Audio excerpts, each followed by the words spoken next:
لا يهمني لا إن بيوم من ما أنتم جالس أنتم يهودا أنتم لا تقتلوا يوسف جادان كفرين أنتم بوي أنتم لا تقتلوا كوي نقاش بوي لا ولا ونقول ده مو أسوون أسيرو وإن باكل بالينا جيب ديو كن يلي لو يصل لا تري جور بون نبغى هن كسمة جون جار أبي جون لا كان جار ندا أبي جون جاو جلو سامبي جون جار بون جون بس نقاشي مرو جيب مكاري نجولا مكاري أنا كمان أنا بقول له jaltina te hanjeeyo taw en barami yahuda on semana to o kañum kan ɗum yemiraade waɗa fammi beddama e nder ɗum fammi yaltaqiɗum ma hoccimo baadu sayyarata joga e ɗanniyankoɓe ay oto innira ko ɗanniyankoɓe ay oto ɗanniyankoɓe sayyara ande ande oto ko sayyara ande oto wonaa ɗo goɗɗa nawde yimɓe tan ko ɗan ummotoɓe wuro kadi faye wuro ummotoɓe ɗi faye ni ɓengerte oto wadde oto wiyete sayyara futti ko ɗanniyankoɓe دابا نبي إن كنتم سؤال لازم كيف فاعلين أنا والله ما عرفتم جدا نتفري تجد كم سير في يوسف كان أنا باون هذا دار جينا أمود نقدر بدو دم إندر وين ويالتني ويي نامي بنجي جود ونسان كذا دنا باون نقول بيم قالوا بيم يا أبانا هي ما نندري أقول لك تو جدي لا بيها كام دي جاني بكوتي تكلتو بجي وبلا بكبا فونت دبابي دارو بكبا يوسف نام أمبارح يوم كم بيم بنغارتي جون بنغارتي قال فانت بامودري فيري قالوا بي ابانا هيما ان بابي امن ما لك هولك همما لا تامنا هولتاكم من على يوسف تو اننا منن له ونبي يوسف لناشهون كمن لا بنبريد لقائمون بمصالحه ومن يدبم كمن درتوبه كلا ko nafata ko hen abudan min yidi yusuf an anda ko sabi an ko minen jiri baba goto an hawla min yusuf min abudan min yidi yusuf de arsilhu ɗaccidgo mana wondude amen gadan janggo min jaha ladde jeerende fami yarta'i wayni wiide no dura o yalago fiji wayni wiide tan min nuuni o wiide tan ko softa o yaha mbaɗa porbanat tan jooɗade gal tan yahata wa fami o yalab walla narta'i o nalab man wiide tan min pijja toon mbaɗa ganda wiide min mbaɗa toon tan coftal ɓalli tan min coftal ɓalli amen من في نرتعي ونلعب في العالم بين ورد التمتع من دخمته في أكل الفواكه يعني هو تفتكم جو من جهة لد من قد جاء من متهن من قد جاء مرتع من قد جاء بوم من قد جاء من يرتعي ويلعب كل جون في جركون يوم جهة لد جون يجي كل لا جون يفوف يجر يجاول في نشأة دم تندرجل أنا فاهم بيجيبني فاهم وإننا من له ونندم لها فزنا كمان رينا أهوالك من كل من جي ما من دين ما شاء الله هاي بتها برام قال كم قبائل لا يهب تويب إني من بامون يعقوب لا يحزنني أن سننا من أمتم أن تذهبون جارة به أمكم فاهمين وأخاف بدهولي أن يأكله الذئب بوي سانغتام من دني فير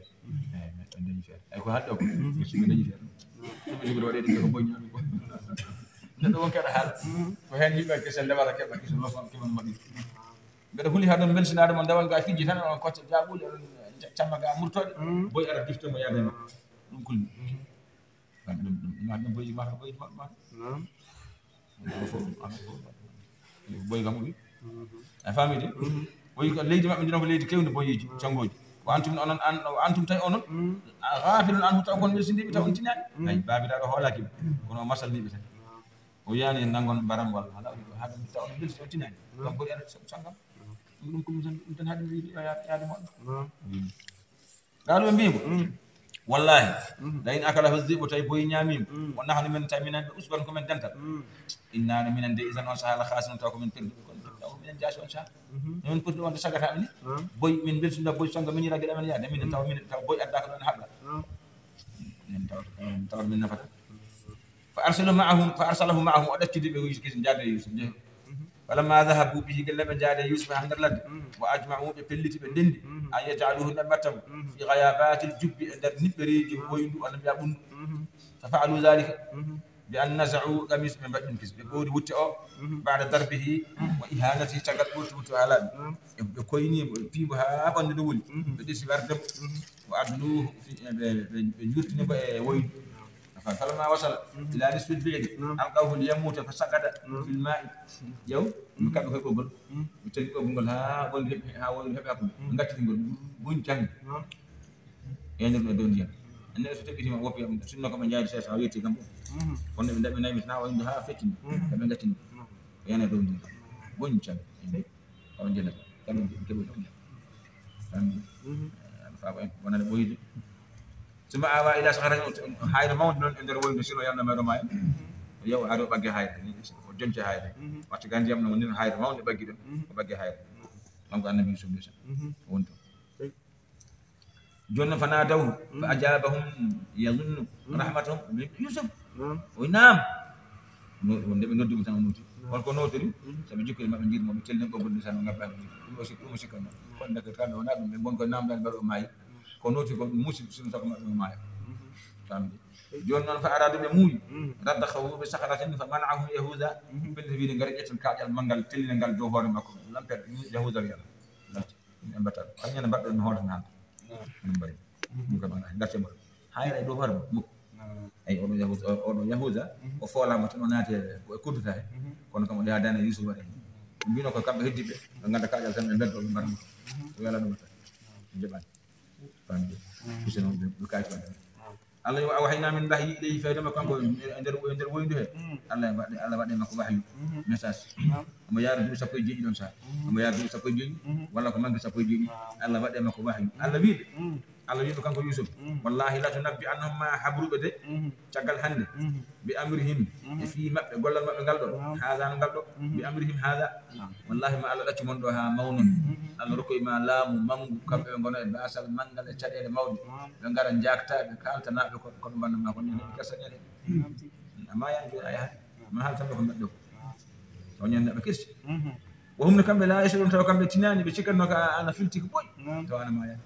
ngone cadel to an woni jam wono ko ala to jam dañete so naabe juude ma do be ngarba kebe don jam be kebe don teddugal taw ko an wadni be dum ciuttoda be kan biya ko min cerno be juudo be tukoros sang sabigati mo jaawo be ngarti non abahu e bama isha an waktu kiki yambe ko na be ngoy an ngoytina ndaw na berso do be nyali kiki be ngarti be ngoytina ne ko baba yino ko boy nyamam ko hebe jaggi fere jonno be digo digo boy sonni min da ko nek ko mawda lelo cukalel kan dara on fi daw tal ko kullu la ko wadi boy nyabi ya no ya abana hima an babi amen inna min ande dhahabna min jahi nastabi amen badda dandu amen badda bura wawde derlo an den dog wa tarakna yusuf inda mata'ina min gashi yusuf da kaake amen do yusuf am jeyi tenuyi ngata lemmi nit bogi mabbe joyi am tenuyi lebbe gadda on am kebel be kabba ngal minena min bada su jam koddi amen takke amen do jojino min yusuf e jordo minena min gabbe ata en bada bura wawde derlade min jah min tamma ga jaabe kurtu kurtu ndeka boy adi sagal amen difti yaade mako min diddi be ndokki hebbe boy yaade mako tum do non ko baba o ko min no boy nyama bo do be jetti ferde jonno boy nabi jafan jonno fa akala huzib boy nyami mo ma ante non a wonani an baba bi mu'minin lana ada gongina min ni ko la ko amen gandi no wana jabo ko min kan wala kunna hajina min latim sadiqina ko min gomdi be ko min kaali ko wona yidde ma yusuf de a hawrata ko hande tuman biya ko min jampi amen gandi non do ko da wi kono ko men kalama ko kon mo jaawu be gaddi ala qamisi e wutte makko fami de be gaddi wutte makko be damin be kaji be jetti ijam be bade wutte be moddin ha moddi be ko songi donc kedam babal jabata fami de ay bi an zabahu sakhalatan wa laqahu bi damiha wa zahalu an shaqihi wa qalu innahu damuhu yow be nangi ko botin wala borte toxique be kirsi dum be jetti ijam dam be moddine wutte ha gas mi ko boyo songi ijam dam nen jejjit non sek de wutte boy ga segele da wari wutte fu wada sekal be kam ngata wutte na hay wutte ngata ke jejjit dum nan tindinta ko fere da ko fere wala ko ponno so jejjit tan wutte sek tan ko ngati segene sipiram ko no jejjit wadi fan jokko ya mbi ko yama kondo gala babe da do wi gidan tan o yidum وعلم كذبه وأنتم وفنان ويبقى تصورت سودني لكم من أن أنفسكم بتاريمون أمرا في بتاريمون توجن من كن من جون هنا بعد مشارة وند الله وصبر جميل ومنيال تان جون قال يعني الله تقال مجبري الله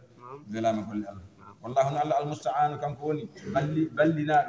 على ما تصفون أقول شيء لو ده ده في المجد الله يعني استبق إنه ده وجبنا بيو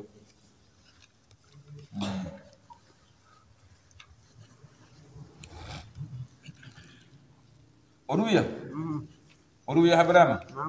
أنه كان النبي يعقوب قالوا بي ما أهلم هذا الذئب الشيء أو بيدك بي من كم يأكل ونيامي ابني بيام ولا يقول لك بس أو بيدك بي من جلسة ونيام بينجلم بالهلا بتبسكان متم بقول بيام إنهم كم أتوه لنجر جنين وبذئب نبوي يام جاء بديب بوي بجاكي mereka berkata ni oh boy nyambi boy mau nyambi on ko ngol non jonno no garde وقالوا هذا أكله وقالوا هذا أكله أو بيك ونيام يوسف فقال يعقوب أيها الذئب أي ما بوي أنت أكلت ولدي وثمرة فؤادي أن بوي أكون ما الله أن نيام بينجلم جد نقول تسنور درنب فأنتقه الله دوكي بوي دمغال يو بوي جابو قال بوي والله مي وندري الله ما أكلت ولد مي وندري الله من نيامان بي ولا رأيت قد مدى يدمني ولا يحل لنا أن نأكل لحوم الأنبياء من الله نحرمني أعمل من بوي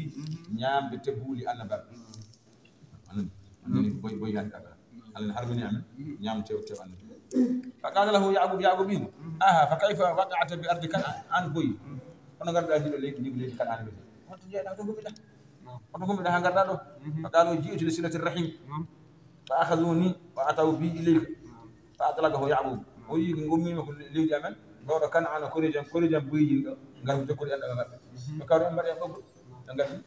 قالوا تقول ويأتي ويجابوا ويقدر جابوا ويحبي حبي ويقول أنت يجي فير من تاني عندي كلنا ما مول يوم أتى جود أنا يا أبني تدل ويها أمي فامي ده وجاءت السيارة أن ينكب غري نغمي نكون يا مدينة النبي شعيب مكان نهجو ورا النبي شعيب بيجي مصر لي ورا فرعون فنزلوا قريبا من جب يوسف من جبنا من يلين بدي وين يوسف يدا من يلين فأرسلوا بين اللي باردهم كروما من جوجوما يا جوجو يندبر ندفيد بنيام أرجو بنن on yigde fa adla on yurtini dalwahu boggono bagal mum teli bagal ender woyde fa akhrajahu wa yaltina yusuf ande Allah kawni deja sinaado neddo telina bagal ko Allah de haali sunu man Allah haali kam haawa hen sed ko telini boggol yusuf jaggi hen o safi ha yusuf yalti o yidu en fonno tedde fe kam e woro ndari balle kam mon ko jaggi boggol ne bagal ne wadi ndiyam yusuf ne jaggi hen ne fonno tedde kam ha o ronka fodde walla kan do fuuda yalta bolde wadi o seko sedan acci rutude kono o hulani o fo tan ha yalti ha taw taw cugli on noddi be tan be dal cugli ko on bana wala ren sala ren mon bono nden o yaltini yusuf nder woynde qalu ya bushra ya hey men ya belwet am ni malam hayyo yam nden malam hada dum do gulamun ko cugli ho ci cugli len famille jonnon tan fa alima bi ikhwatu fa ataw jonnon kambe mawnirabe be jabani waddari wondi mbagga non seraji tan bele so hoccam be ngara be mbiyo ko maccu mabbe be jeeyam ko dañano yaltirli famille wa asarru be cuudi wa akhfu amrahu be cuudi fiyaako makko famille bi da'atin bid'atan wa asarruhu ay akhfu amrahu ja'ilihi bid'atan batim sumun ay bi an galu hala abdana abadan di odo matu bi lamen ko dogi lamen matu lamen non am ko dogu lamen am deko kay ndelo wondi onat bin ko sakata yusuf non deji khawfan sa huld min an yaktunu sa yusuf holi wid wana gonga yo ko minen jidi babu goto ko hasida galbe fi kambe de gondir wondi so tawi o wi non tan am ba loppidde e mariam kanko deji tan wayno han ko kalko ko matu mabbe ha joni o jabi yo deji joni ngare min jeey mon be jeeyum tus famille jonnon wallahu al-alim ko gande ma yaamun ko be golli ko wa sharahu be jeeyimo be samanina coggu baksin ustigu darahima mbuɗon ma duudatin limtate kon fiti ɓe mbi ɓe jeeyimo ko buuɗi nogas kalis danejo walla wiyama ko nogas ɗiɗi o kanu ɓe laatima kamɓe mawniraɓe makko ɓe fihi e majjum min zahin koɓe e makko koɓe ruuɗiɓe kamɓe to maɓɓe ɓe ngala haaju e kamɓe ko saka maɓɓe tan ko yo welto leydi welto tan fodde koɓe jeeyimo ko kalis ɓe keeɓi hen kal wona ɗum woni haaju maɓɓe tan ko yo welto leydi famille aɓe kaala ay neɗɗo yo rento konngol alpulaar mbiyata o jaɗo konngol laati jarabe wala jarabe takka ɗemgal annabi Yusuf meeɗi dartindade dargal ko joɗɗo molnaɗo mon on makko wiyoɗo ka Allah sona ko nala sa sallam faɗi goɗɗo faɗɗano ko ndaaro wimi sunno ko maccuɗe gonnoɓe somi yeeyama ceerno mo foore waɗa piɗi mawɗo Allah yi bismiɗo maɗa ma waɗ maccuɗe ma wontu maccuɗe jeeyɗa piɗi pama no yoɗiri ni fof ko sooda ko way kono soggo gori yalla kanko wi noon o wi min so tawi koɓe maccuɓe somi yeeyama ko piɗi mawɗe jeeyde komi joɗɗo machallah haqiqa ko joɗɗo feewi eyi kono Allah yi bismiɗo ma yeeya taw ko piɗi balle ayi annabi Moussa ni meeɗi mo hutbinanno o waajibaji baɗɗi fayida jeeƴal goto ummi tan neɗɗo tan gaaji tan fuuyi fayi tan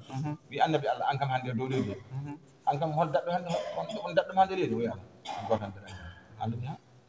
bismillah ceerto Allah yamirimo yo yaata hudar on wona annabi wiyama wona annabi on ma taw Allah yiɗa ɗum de ceerto Allah yiɗa neɗɗo mo porto firtore becce Allah yiɗa Allah wurti ko on kiso yehi naññimo toon ha o naƴƴi arti waat kanko annabi Moussa jaati hoore wadde kadira en ganduɗa waɗa cohligel no ngannduɗen ni eyi ɗum noon deke neɗɗo yo rento min ɓuuri walla ko nimbami so alan kadi alma hoɗne kanko no ko meeɗi dardagal woni ko joɗɗo so on sinno ko maccuɗo on no ko yeyata ko heɓata sodde joni Allah e bismil ma waɗe maccuɗo jeeyɗa taw ko piɗi ɓurɗi newade piɗi jokkuya wa kanu ɓe laatima fihi e makko min zahir koɓe ruuɗiɓe hol ɗum e kanko ɓe ngala e makko haaju pour kalɗo piriyam wona kalis woni haaju makko haaju men ko yaltu leydi famille o jaata bi sayyarata ila misra joni noon ɗanñankoɓe nayimo leydi misra fa ba'ahu alladi istarahu bi 20 dinaran connoɗo mo menkelleje dinar o connoɗo mo kalis bolle puyɗo yehi yeytimo menkelleje nogas e peere paɗe e comti ɗiɗi mon ko yeeya ande o sodno ga ko kalis daneje buuɗi nogas walla nogas ɗiɗi o jeeyɗo mbo dañi gañade mawde e makko yeehi toyi menkelleje nogas yeehi menkelleje nogas yeehi peere paɗe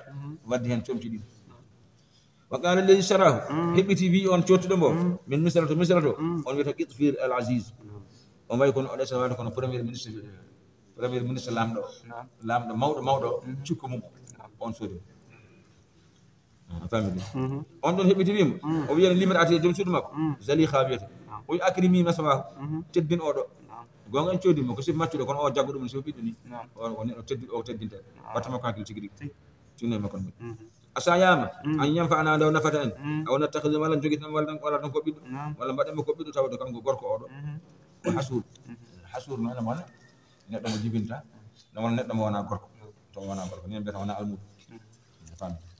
yiyama wona gorko wa kadhalika ko hono noon hono min dendirɗo annabi Yusuf ni min kaɗimo e wareede holɗum mbawnonde ɓe pewjude ɓe kawra e mbaram ɓe kawrani nden ko Allah haɗi ɓe hawrude nde wonnanga ɓedda nder woynu o mbawno mayde nden ko Allah haɗi mo toon nde weltana e nder woynu wi ko maccuɗo maɓɓe o mbawno wiide wona gonga kadi o dagge o ware ɗum kono fof ko Allah reeni famidi ni no min dandiri ɓe ɗeɗo e gueɗe fof makkatna ko ni min kiɓidiri li Yusuf ɗarde leydi Misra he o woni ɗon kiso hedde leydi Misra he omo wona galle o mo teddina mo horma hatta balaga ma balaga haw dañoyi sagatagal hawni sagata woni allimo kadi hamin gandinamo min ta'wiɗo firo al ahadisi koyɗi min jogori andinde mo firo koyɗi bo ko hen martaba makko jogori yaltude hen martaba o yaltata wallahu Allah ghalibun ko jaliɗo ala amri fi makko Allah ko polɗo fi mum kala ko Allah felliti wadde ko baɗo Allah bawɗo hadde mbaɗo famidi walakin ko woni tan aksara nas ko heewa yimɓe la ya'lamuna ganda ɗum walamma balaga en jetta bismillah walamma balaga gila nden o heɓti asuddahu tirde makko holɗum cagatagal makko duuɓi capantati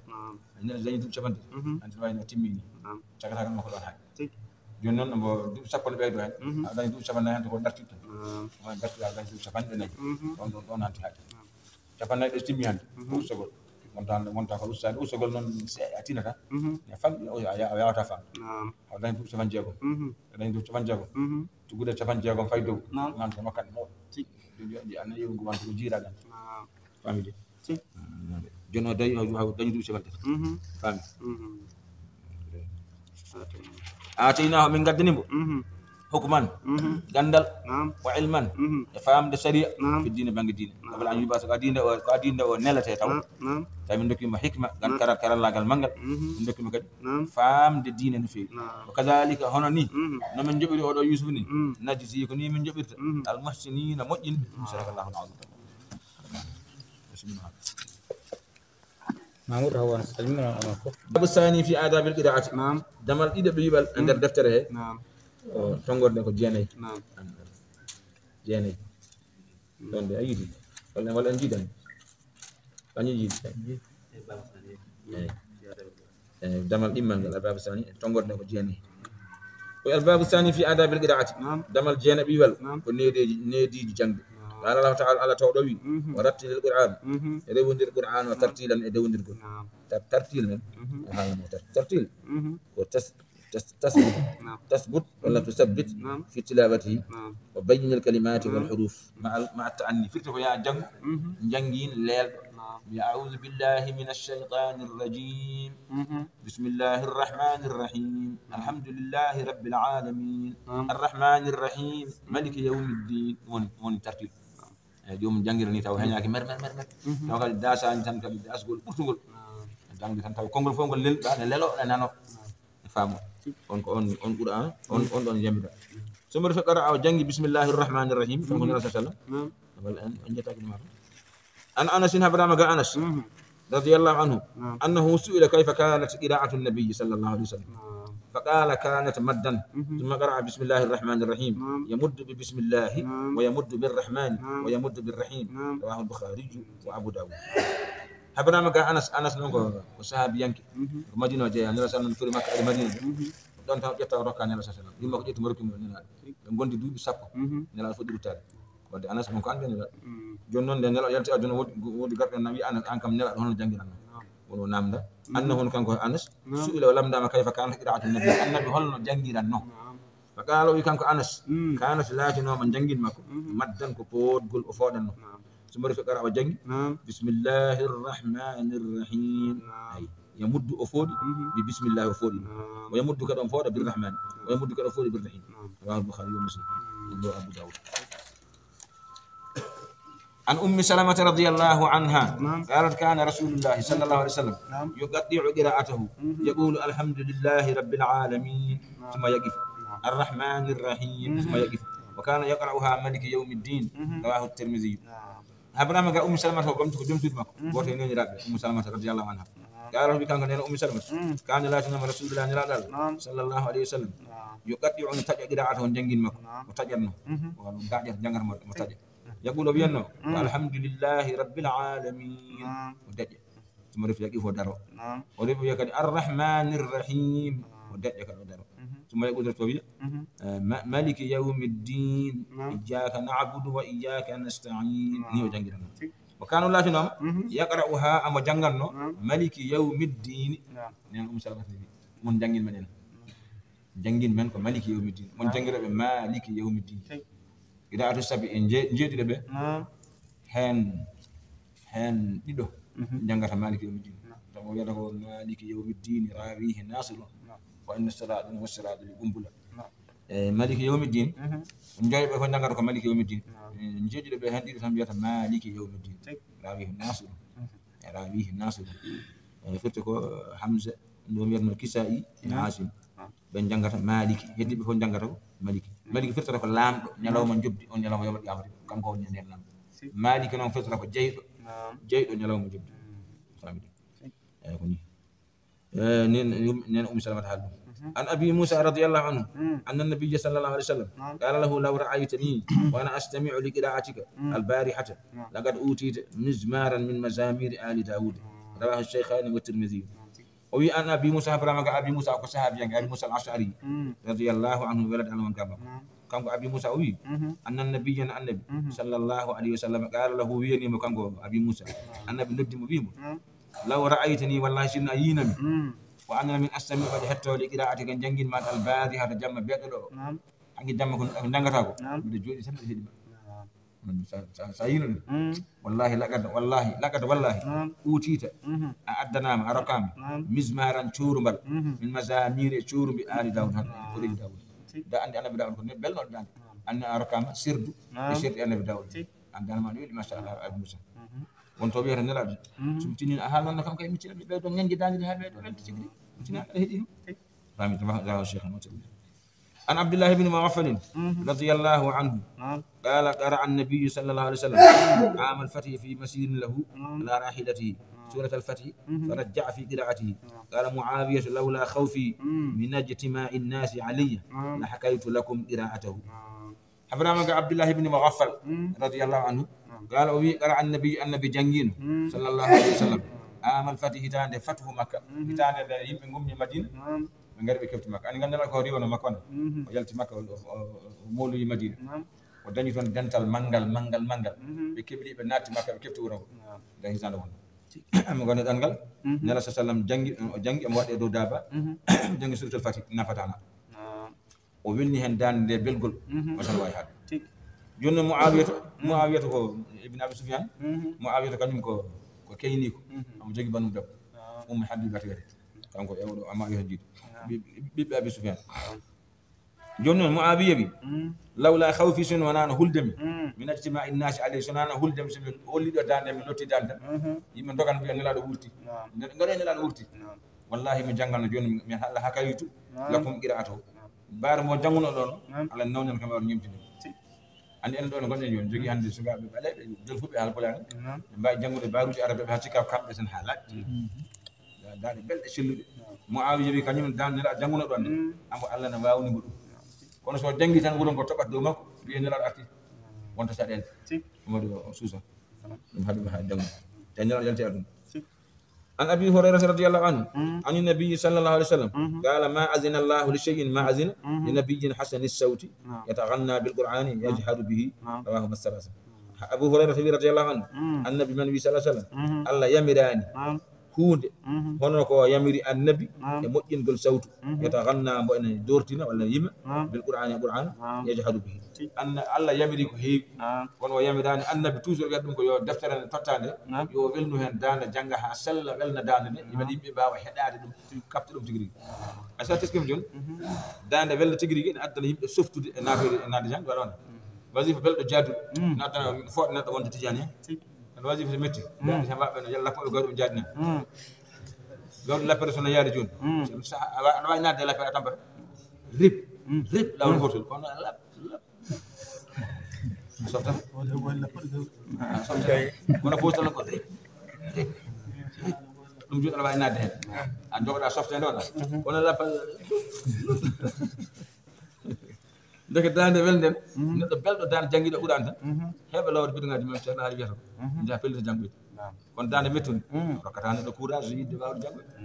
wasifa kadi belɗo jaaduɗo wona sababu kadi neɗɗo wirto ɗum tan pellita janggoyde wirto ara hen tan moɗo tamma tan kono yiɓɓini suɗɗo wi kono so yadani fotta hay goto yo Allah yurmo Ousmane Ba duuɓi makko adan ɗo wasifa ɗo wuuro ngo fof ne hettano kaw Cheikh nden woni bite muɗum oɗo somin birtima no wiya wallahi wuuro ngo fof jamma mum ɓuuri welde wasifa ɗum woni hawni noon belnoɗo dande dande wuurno welde wallahi a faamide eyyi nelaɗum ɗo Allah wi Allah yamiri ko heewi kono o yamirani ha fote ko wi annabi yo welnu dande mum yo sellin jangde mum ha sella feññina ɗum ha laaɓa yimɓe fof nana woni أبي داود والبخاري تعليقا زينوا القرآن بأصواتكم ليس منا من لم يتغنى بالقرآن أبي داود البخاري بي تعليقا زينوا النبي صلى الله عليه وسلم زينوا القرآن تجري القرآن ونيانتري القرآن فهمي بأصواتكم صوت جمل ليس منا جياك أمن من لم يتغنى مدورتناني بالقرآن القرآن مجنغان القرآن جنغين تجويد جنغو القرآن تاوكو جنغ تان بولي فوجا on jeyaka amen nek la budde qur'an yo jangi ha sella wala tajwid fewnde ha fewa kala mo waɗa non jeyaka amen nelaɗo sallallahu alaihi wasallam arabe on jangirti ni hawdi an Jundub ibn Abdullah radiyallahu anhu عن النبي صلى الله عليه وسلم قال اقرأوا القرآن ما اختلفت عليه قلوبكم إذا اختلفتم فقوموا عنه رواه الشيخان.